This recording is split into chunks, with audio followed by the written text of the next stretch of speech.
well, works with returning citizens from incarceration and veterans to circumvent the obstacles that they face being who they are. With returning citizens, there are many obstacles, but the biggest are the obstacles that are within. I'm talking about the way that I look at a situation, the way I interpret situations, my thinking. Not only my thinking, but it's also our values. And much of our values have to do with the way we were raised, the seeds that were planted, and what we began to believe.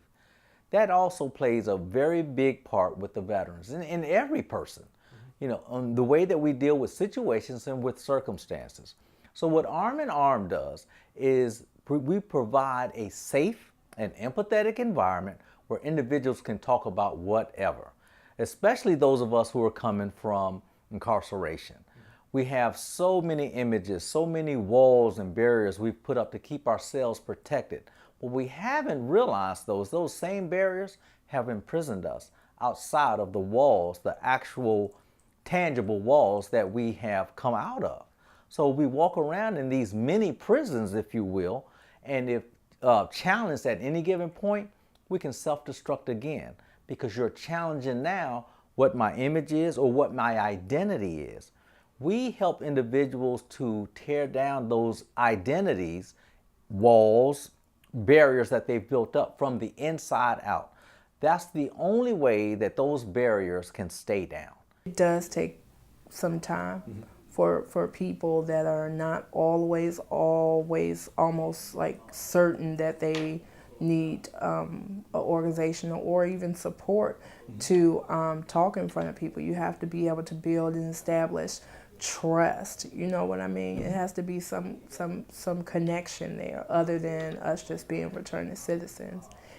As we tear those walls down, then we walk outside of them.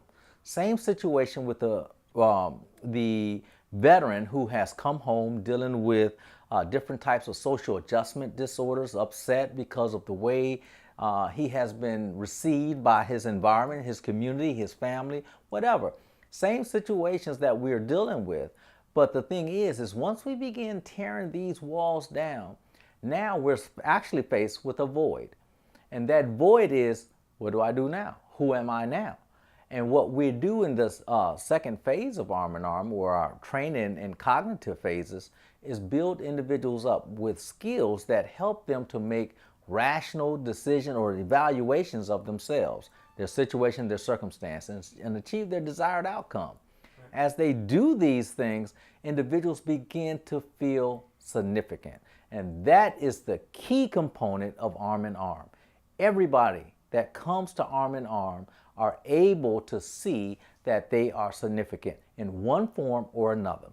One of the catchphrases that Kelvin uses when he initially talks to somebody, there's a place for you in Arm in Arm. There's a place for you in Arm in Arm, because there is for everybody. I don't care if you are the returning citizen, if you are the veteran, or if you're the family member. Family member, yes, because in order to have a whole and healthy unit, there's one thing for the individual to do the work, but his family also have to play an important part.